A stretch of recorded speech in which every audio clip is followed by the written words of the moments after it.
உறுப்பினர் திரு அன்பழகன் அவர்கள் நம்முடைய திராவிட மாடல் ஆட்சியிலே உருவாக்கப்பட்டிருக்கக்கூடிய நூல் நிலையங்களுக்கு மாபெரும் தலைவருடைய பெயரில் தான் சூட்டப்பட்டிருக்கிறது என்ற கருத்தை வெளிப்படுத்தி காட்டியிருக்கிறார்கள்.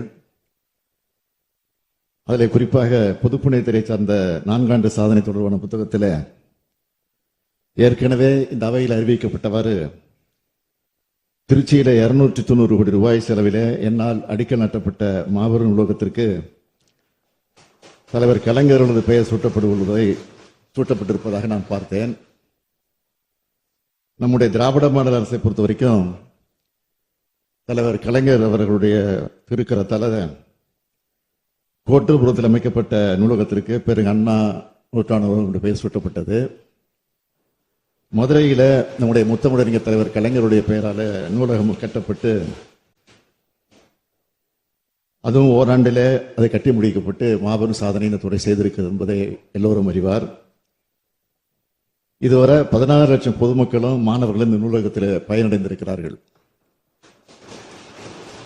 அதைத் தொடர்ந்து அண்மையில் கோவையில் நடைபெற்ற அரசு நிகழ்ச்சியில் நான் கலந்து கொண்டு உரையாற்றுகிற போது கோவையிலே ஒரு மாபெரும் நூலகம் அமைக்கப்படும் என்று என்னால் அறிவிக்கப்பட்டு கடந்த நவம்பர் மாதம் அதற்கான அடிக்கல் நாட்டு விழா நடந்து அந்த பணி வேக வேகமாக நடைபெற்றுக் கொண்டிருக்கிறது. அதே போன்ற திருச்சியில் அறிவிக்கப்பட்டிருக்கக்கூடிய நூலகத்திற்கும் கடந்த மாதத்தில் அடிக்கல் நாட்டியிருக்கிறேன். அந்த பணிகளும் முடுக்கிவிடப்பட்டிருக்கின்றன. எப்படி கோவையிலே தந்தை பெரியார், சென்னையிலே பேரறிஞர் அண்ணா, மதுரையிலே முத்தமிழறிஞர் கலைஞர் ஆகியோர் பெயரில் தாங்கி நூலகங்கள் நிறுவப்பட்டிருக்கிறதோ அதைத் தொடர்ந்து திருச்சியில் அமைய இருக்கக்கூடிய நூலகத்திற்கு பெருந்தலைவர் காமராஜருடைய பெயரை சூட்டுவது பொருத்தமாக இருக்கும் என்று நான் கருதுகிறேன்.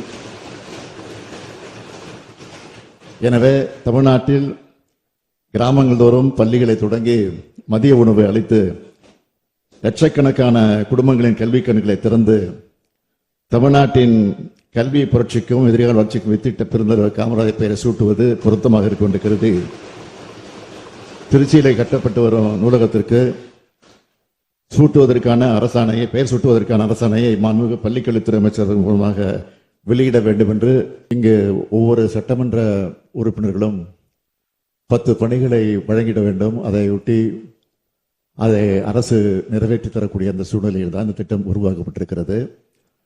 இங்கு பொதுப்பணித்துறை அமைச்சர்கள் நல்ல விளக்கம் தந்திருக்கிறார்கள். இருந்தாலும் எதிர்க்கட்சித் தலைவர் அவர்கள் மாற்றுப்பணி தந்தாலும் அதுவும் சாத்தியமில்லை என்று பதில் வருகிறது என்று சொல்லியது உண்மைதான், நான் மறுக்கவில்லை.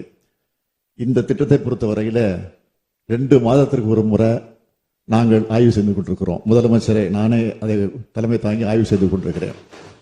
எனவே கட்சி பாகுபாடு என்று இன்னும் கூட சொல்லணும்னா ஒரு 6 மாதத்திற்கு முன்பு எதிர்கட்சியை சார்ந்த முன்னாள் அமைச்சர் திரு விஜயபாஸ்கர் அவர்கள் எதுவுமே தரல, இந்த திட்டத்தை நிறைவேற்றி தாருங்கள் என்று அவரும் தரல. நாங்கள் மீண்டும் மீண்டும் கேட்டு அதற்கு பிறகு அவர் தந்தார். எனவே கட்சி பாகுபாடு நிறைவேற்றப்படுகிறது. எனவே சாத்தியம் இல்லை என்று வருகிறது. அந்த திட்டமும் சாத்தியம் இல்லாத நேரத்தில் தான் அப்படி வருவதில் வருகிறது. எனவே அந்த நிதிக்கு உட்பட்டு சாத்தியப்படக்கூடிய திட்டங்களை தான் நிறைவேற்ற முடியும் என்ற நிலையில தான் இந்த பணியை நிறைவேற்றிக் கொண்டிருக்கிறோம். பள்ளிக்கூட கட்டிடத்தை பற்றி சொன்னார்கள் எதிர்க்கட்சி தலைவர்கள். அது அந்த துறையின் சார்பில் நிறைவேற்றப்படுகிறது. எனவே அதில் போய் இந்த திட்டத்தை போய் சேர்க்க வேண்டிய அவசியமே இல்லை. எனவே அந்த அடிப்படையில் தான் இதெல்லாம் நிறைவேற்றப்படுகிறது. எந்த கட்சி பாகுபாடு நிறைவேற்றப்படுகிறது என்பதை மீண்டும் இந்த அவைக்கு நான் தெரிவித்துக் கொள்கிறேன்.